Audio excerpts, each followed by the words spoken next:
Indian economy की मिसालें दे के हमें बताया जाता है कि इंडिया ने कितनी तरक्की कर ली, और इंडिया ने तरक्की की है कुछ डिपार्टमेंट्स के अंदर, लेकिन जो फ्यूचर है दुनिया का आर्टिफिशियल इंटेलिजेंस, इंडिया उसमें उतना ही अनाड़ी है जितना पाकिस्तान है। इंडिया ने जो अपने आईटी सेक्टर की डेवलपमेंट की है वो मोस्टली सर्विसेज रिलेटेड चीज़ों में की थी, ये हम आपको कई दिनों से बता रहे हैं। लेकिन आज हम आपको एक स्टोरी बताएंगे builder.ai की। ये एक कंपनी थी जो एक ग्रोइंग यूनिकॉर्न था इंडिया का, जिसको सराहा जाता था, बताया जाता था कि ये नेक्स्ट एआई फ्यूचर लेके आएगा। इस कंपनी का एक बुनियादी मकसद था कि इन्होंने कुछ एप्लीकेशंस और सॉफ्टवेयर कोडिंग आसान करनी थी लोगों के लिए, यानी कि अवाम-उन्नास के लिए थिंग्स लाइक ऑर्डरिंग अ पिज़्ज़ा तक भी कोडिफाई करना था, ताकि आपकी ज़िंदगी के अंदर आर्टिफिशियल इंटेलिजेंस इंटीग्रेट हो सके। आइडिया जो था वो नॉवल था, एक्साइटिंग था, और इंडिया के अंदर चीज़ों की बिला वजह की हाइप बनाने की आदत थोड़ी पुरानी है। ये कंपनी दो लोगों ने सन 2016 में engineer.ai के नाम से यूके में रजिस्टर की, सचिन देव दुग्गल और सौरभ धूत ने। जब इन्होंने ये कंपनी इनिशियली स्टार्ट की तो इन्होंने कहा कि हम ऑफ़र करें Natasha, an AI powered virtual assistant and product manager. ये आर्टिकुलेट करेगी सॉफ्टवेयर, लोग आर्टिकुलेट करेंगे software ideas to Natasha via voice message या वॉइस टेक्स्ट या डॉक्यूमेंट अपलोड, और नताशा इनको leverage AI library of pre build building blocks इस्तेमाल करके डेवलप करके इनको डिलीवर करेगा, जिस तरह बेसिक एआई ऑपरेट करती है। कंपनी ने एकदम धूम पिक की। ये वो टाइम था जब इंडिया में हर नए दिन लगता था यूनिकॉर्न बन रहा है। यूनिकॉर्न वो टर्म इस्तेमाल करते हैं for $1 billion evaluation of a company, लेकिन आहिस्ता आहिस्ता करके इसमें से भी हवा निकलती गई थी।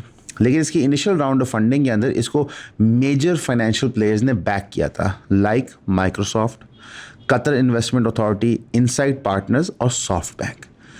माइक्रोसॉफ्ट के ठप्पे से ये कंपनी नेक्स्ट लेवल पे चलेगी, जिसने इसको अलाउ किया कि तकरीबन $400 मिलियन की फंडिंग सिक्योर करे अपने राउंड नंबर 2 के अंदर। प्रॉब्लम यहाँ आती है कि जब इस कंपनी के ऊपर प्रेशर डाला गया, इसके ऊपर रेगुलेशन स्टार्ट हुई, तो वहाँ पे कुछ मेजर इंकशाफात हुए। वो इंकशाफात क्या थे कि rather than having an actual AI software, इस कंपनी ने थोक के हिसाब से इंजीनियर्स हायर किए हैं। आप कोई ऑटो कमांड देते हैं या कोई वॉइस टेक्स्ट के थ्रू कमांड देते हैं कि जनाब मुझे इस चीज़ का सॉफ्टवेयर डेवलप करना है, तो वो एआई डेवलप नहीं करके देता, वो बैक एंड पे बैठा इंजीनियर कर रहा होता है। जब ये कंपनी थोड़ी बड़ी हुई, इसके अंदर इन्वेस्टमेंट आना शुरू हुई, तो फाइनेंशियल टाइम्स ने कवर करना शुरू किया, तो उन्होंने इन डिस्क्रिपेंसीज का लोगों को बताया। लेकिन इसके बावजूद इतनी हवा बनी हुई थी कंपनी की through PR stunts and through the propaganda machine जो इंडिया के अंदर एग्जिस्ट करती है, जो उनका मीडिया है, जो उनका सोशल मीडिया है, कि उन्होंने अपनी हवा मेंटेन रखी। प्रॉब्लम वहाँ पे आई जब लीगल कंपनीज ने, जो कि ज़ाहिर जब वीसीज फंड करते हैं चीज़ को तो उन्हें कॉन्ट्रैक्ट्स होते हैं, जब लीगल कंपनीज इनके मामलात को देखना शुरू किया पोस्ट फंडिंग, तो उन्होंने कहा कि इनके अंदर मेजर डिस्क्रिपेंसीज हैं अकाउंटिंग की। एंड में सब पकड़े हिसाब किताब से ही जाते हैं। अकाउंटिंग के अंदर फर्जी ट्रांजैक्शंस शो करके ये पैसे साइफन ऑफ कर रहे थे एक लोकल कंपनी के अंदर, जिसको ये खुद ओन करते थे, यानी कि उस फर्जी कंपनी ने इनको XYZ सर्विसेज प्रोवाइड करनी थी, उसकी वजह से उनको पैसे देने थे। वो XYZ सर्विसेज तो प्रोवाइड हो नहीं रही थी और पैसे सिर्फ दिए जा रहे थे। इसके ऊपर जब डिटेल स्क्रूटनी हुई तो पूरा भांडा फूट गया इस कंपनी का। आहिस्ता आहिस्ता ये एक डोमिनो इफेक्ट की तरह गिरना शुरू हो गई। ना इसके पास कोई एआई कंपोनेंट था, थोक के हिसाब से इंजीनियर्स हायर कर रहे थे, प्रोडक्ट एक्चुअली था कोई नहीं, और $1.5 बिलियन की इवैल्यूएशन ये बना चुके थे और लगभग तकरीबन $600 मिलियन के तक मार्केट से पैसा उठा चुके थे। कंपनी ने हाबड़ ताबड़ में अपने ही क्या कहते हैं जो CEO था सचिन देव दुग्गल, उसको रिमूव किया ताकि वो दिखा सकेंगे जनाब अब कंपनी में सब ठीक हो रहा है, नया CEO आ गया। लेकिन उसी के ठीक 3 महीने बाद नए CEO को इंसॉल्वेंसी डिक्लेयर करनी पड़ी। ये कंपनी अब बैंकरप्ट है। जब मामलों की और तहकीक हुई तो पता चला कि सचिन देव दुग्गल जो कंपनी के फाउंडर थे, वो एक ब्रिटिश सिटीजन थे जिसके ऊपर सस्पेक्टेड मनी लॉन्ड्रिंग का प्रोब चल रहा था रिलेटेड टू वीडियोकॉन, एक इंडियन कंपनी जो बैंकरप्ट थी 2018 में। और जो उनके पार्टनर थे कंपनी को स्टार्ट करने में, सौरभ धूत, उनके ऊपर एक्विजिशन थी लोन फ्रॉड केस की, और उसके मुकदमात भी इंडिया में चल रहे थे। ये सारे की सारी चीज़ फाइनेंशियल टाइम्स ने जब रिपोर्ट की तो कंपनी बिल्कुल ही बस्ट होगी। आज तक कंपनी का नया नया कट्टा खुलता जाता है। फरवरी 2005 में जब सचिन देव दुग्गल साहब CEO की पोजीशन से उतरे, तो तब जाके कंपनी के स्कोप ऑफ फ्रॉड का पता चला कि ये सिर्फ और सिर्फ एक स्कैम था। एक जाम तारा सीरीज़ है जो फिशिंग स्कैम सेंटर्स की बात करती है, उसी तरह का एक मॉडल था कि एक खूबसूरत सी AI आवाज़ जनरेट करो, जो रिस्पॉन्ड करे आपको, लोगों को ये फॉल्स नैरेटिव दो कि आप एआई के एक लीडर हो, मार्केट में एक फ़र्ज़ी अपनी टेक रेपुटेशन बनाओ, लेकिन असल में करो कॉल सेंटर वाला काम कि हज़ारों की तादाद से लोगों को बिठाओ। इनफैक्ट इस केस में तकरीबन 700 इंजीनियर्स इन्होंने बैक एंड पर रखे हुए थे। बहुत सारी कंपनीज दुनिया में जो 60% AI 40% इंजीनियर्स पे चलती हैं, लेकिन ये पहली कंपनी थी जो क्लेम करती थी कि हम 60-40 फार्मूला पे हैं, लेकिन असल में इनका AI सॉफ्टवेयर नहीं था। तकरीबन 8 साल के लिए ये स्कैम चला और इंडियन गवर्नमेंट इसको पकड़ नहीं पाई और इंटरनेशनल मार्केट्स नहीं पकड़ पाई। इवेंचुअली जब ये स्कैम ख़त्म हुआ तो इसका जो स्केल ऑफ डैमेज है उसको आप समझें। ये बैंकरप्सी और इंसॉल्वेंसी डिक्लेयर कर रहे हैं इंडिया में, यूके में, कनाडा में, सिंगापुर में और 3-4 और मुल्कों में। अब आज की ब्रीफ टाइमलाइन हम देते हैं समझाने के लिए। सन 2018 में ये कंपनी लॉन्च होती है बिल्डर स्टूडियो के प्लेटफॉर्म की वजह से, जो इसका एक इंटीग्रल पार्ट है। 2019 में डाटा रिवील होता है कि बिल्डर एआई का जो एआई पावर डेवलपमेंट सेक्टर है वो एक्चुअली एग्जिस्ट नहीं करता, लेकिन इससे फंडे में कोई फ़र्क नहीं पड़ता। 2021 से 24 तक राउंड ट्रिपिंग के कॉन्सेप्ट के एलिगेशंस लगते हैं।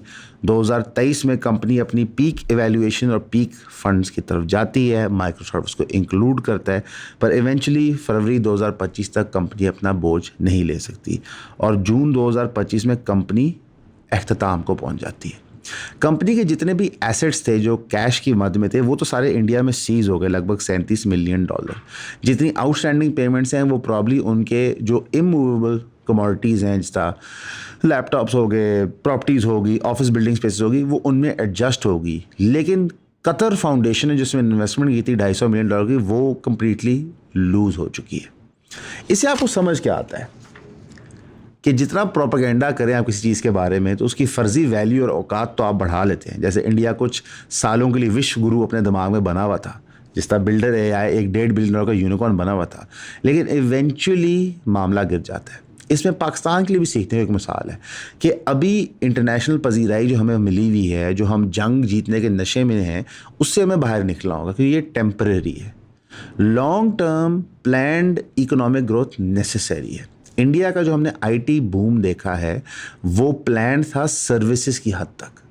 जब यूनिकॉर्न बिल्डिंग और एआई बिल्डिंग पे आए तो वहाँ पे कंटिन्यूसली फ्रॉड हो रहा है। नेहरू और कांग्रेस की अच्छी policies as far as technological university technology park का कंसर्न, उस पर तो सक्सेस मिल रहा था, पर बीजेपी की lack of foresight and growth into the AI world की वजह से आज इंडिया उधर मार खा रहा है। डीप सीक जैसी चीज़ें आके जब पूरी की पूरी मार्केट में तूफ़ान मचा देती हैं तो नज़र आता है चाइना की लॉन्ग टर्म प्लानिंग। तो पाकिस्तान के पर्सपेक्टिव से हम तो अभी बेसिक स्टेप भी नहीं लिया in the right direction. Builder AI की मिसाल को समझते हुए हमें समझ आता है कि गवर्नमेंट रेगुलेशन किस चीज़ में रिक्वायर्ड होती है, एक्चुअल बिजनेस रनिंग में रिक्वायर्ड नहीं होती, सिर्फ इंश्योर करना कि रूल्स फॉलो किए जाए। आने वाले दौर में ये चीज़ें छुपेंगी नहीं, because IT companies build themselves up in a way कि उसके अंदर फॉरेन इन्वेस्टमेंट आती है, वीसीज की इन्वेस्टमेंट आती है और उस पैसे के ऊपर चल रहे होते हैं, तो उनकी स्क्रूटनी बहुत डिटेल में होती है, तो वहाँ पे मार्जिन ऑफ एरर थोड़ा होता है। इसलिए अमूमन लेट्स से सहारा जैसी फ्रॉड कंपनीज जो क्लासिक कॉरपोरेशन तरह एग्जिस्ट करती थी इंडिया में, वो 25-30 साल निकाल जाती हैं, पर ये यूनिकॉर्न बेस या एआई बेस या टेक्नोलॉजी बेस जो कंपनीज होती हैं जो मार्केट्स के लिए ओपन होती हैं, ये 3 से 4 साल से फ्रॉड कर सकती हैं। इस ग्रोइंग एज ऑफ एआई में कम से कम इंडिया के पास कोई फ्रॉड कंपनी दिखाने को है, पाकिस्तान के पास कुछ भी नहीं है। हमेशा की तरह आपका सुनने का शुक्रिया। बहुत पुलिस ऑफिसर्स ऐसे भी रहे जिनके साथ मेरा बड़ा अच्छा रिलेशन रहा, वो मेरे ड्रग बडीज़ रहे, उनके साथ मैंने हेरोइन पी, उनके साथ मैंने मेथ पी। वही थाना जो कब्जे को डील कर रहा है, रेप को डील कर रहा है, मर्डर को डील कर रहा है, लॉ एंड ऑर्डर को डील कर रहा है, रिलीजियस ऑफेंस को डील कर रहा है, वही थाना और वही स्ट्रक्चर जो है वो आपका नारकोटिक्स को भी डील करता है। तो ड्रग्स खरीदना ऑनलाइन काफ़ी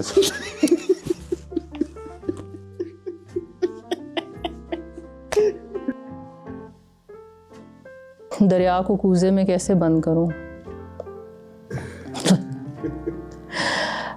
बस यही कहूँगी कि एक आग का दरिया है और डूब के जाना है, लेकिन उससे बाहर भी आना है।